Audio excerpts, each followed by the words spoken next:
Magandang araw mga bossing. So ito na naman yung ating paboritong unit. Available na naman tayo. So walang iba kung hindi Toyota Innova.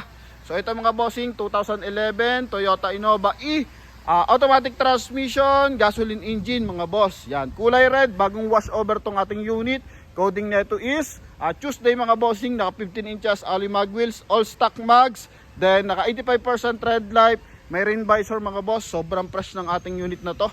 BBTI to mga bossing, pakita natin yung kanyang likuran, tsaka yung kanyang loob mga boss. Yan, so presentable yung kanyang exterior mga boss, then pasilip din natin yung kanyang interior mga bossing. So e-variant to ng Toyota Innova 2.0 gasoline engine mga bossing. Okay? Yan, so sa mga nagkaka-interest sa tropang Isabela, Baguio, Quezon mga bossing, yan, so pwede to mga boss. Sa mga tropang buy and sell, talagang sariwa-sariwa to mga bossing, no? And pakita natin yung kanyang interior mga boss. BBTI yung ating unit na to mga bossing. So ito, paandarin lang natin muna ng bahagya mga boss. Off natin yung kanyang hazard mga bossing. Yan, ito mga bossing, mileage natin 38,000 km. Sobrang fresh ng kanyang dashboard.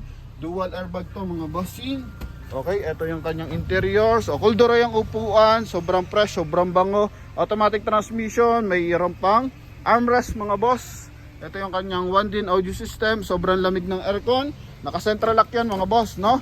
Power window, syempre. Yan.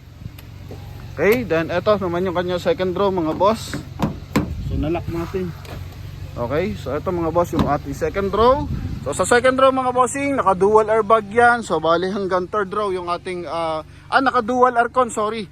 Yan, naka dual aircon yan mga boss hanggang third row. Kaya abot na abot yung lamig ng ating unit mga boss. Okay?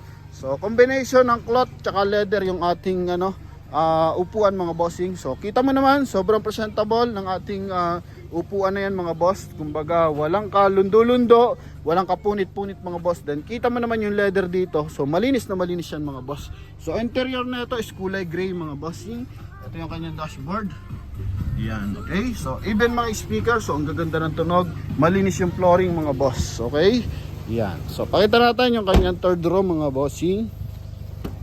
So nakatint na to mga boss. Gagamitin na lang to. Kasama na dito yung transfer of ownership tsaka registration mga bossing.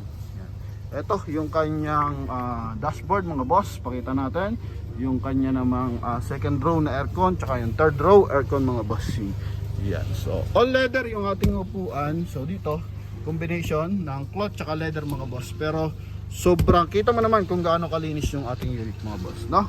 Yan. Even sa ceiling, so walang kadumi-dumi. Pasilip natin yung kanyang engine bay mga boss. Para isang sulyapan na lang to mga bossing. So, sa mga interesado, so tawag lang agad sa ating contact number na nasa screen. Connected yan ng Viber and WhatsApp. So, para sa mga nagmamadali mga boss, tawag lang agad sa ating contact number mga bossing. So, iwasan mo na mag-inquire sa ating Facebook page. Para na sa ganun mga boss, mabilis kayo yung mauna. No? So, kalimitan kasi natatabunan yung mga buyer natin sa sa Facebook page, no?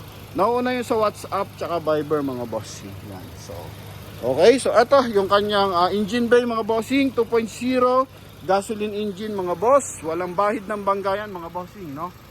Okay, walang kabahid-bahid ng bangga, no? Okay, yan. Sobrang fresh ng ating unit, sobrang tining manakbo mga bossing. Yan.